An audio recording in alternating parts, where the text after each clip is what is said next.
Hi, beautiful. We're reading again today in chapter 28, The Undoing of Fear. We are in section 2, paragraph 12. This world is full of miracles. They stand in shining silence next to every dream of pain and suffering, of sin and guilt. I'll pause here and say, it's mentioned elsewhere in the course that miracles aren't needed in reality. They're just needed here.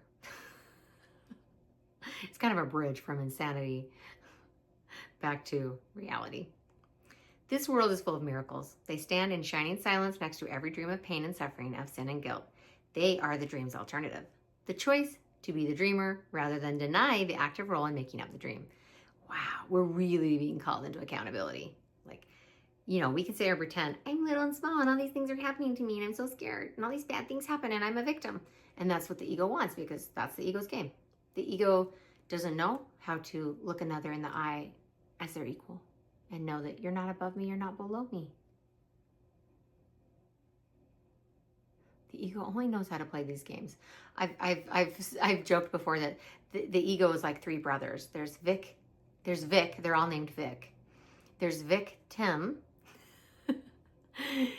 there's Victor, and there's vicious.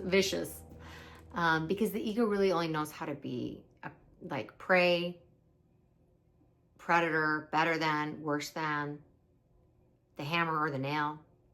But to the soul, all those concepts are absolutely ridiculous. You are perfect, whole, and complete. So are your brothers. There's nothing, we're not here to compete, we're here to complete.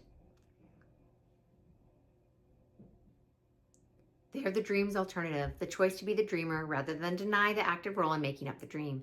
They are the glad effects of taking back the consequences of sickness to its cause. The body is released because the mind acknowledges this is not done to me, but I am doing this. And thus the mind is free to make another choice instead. Beginning here, salvation will proceed to change the course of every step in the descent to separation until all the steps have been retraced, the ladder gone, and all the dreaming of the world undone.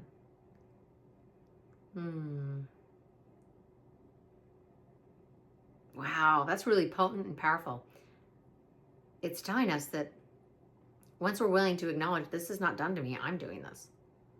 That's the beginning of salvation.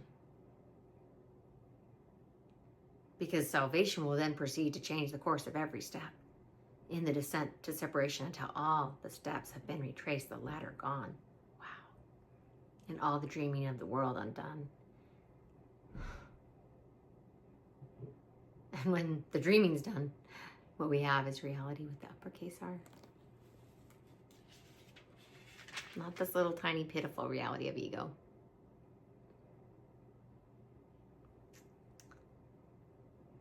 I'll just read a couple lines from section 3, the agreement to join.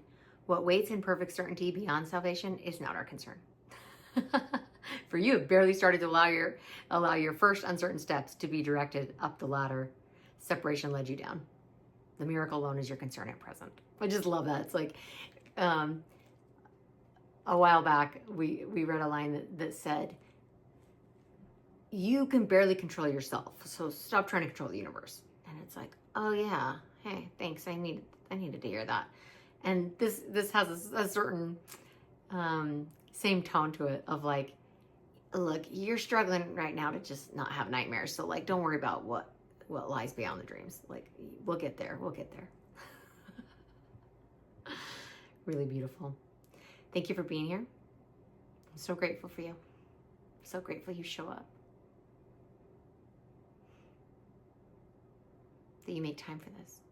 Do you know how many people are just in a rat race, perceptually looking for scraps?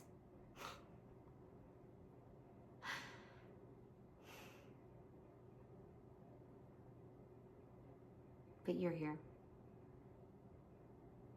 helping to undo the nightmare. And as you apply these principles, you become a way shower. And other people see you and realize, oh, I don't have to live in the delusional nightmare. I don't have to be like a rat that's running from dumpster to dumpster, looking for scraps, being chased by cats. I don't have to play the ego's game anymore.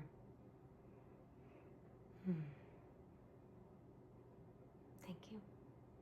I love you so much. I'll see you soon.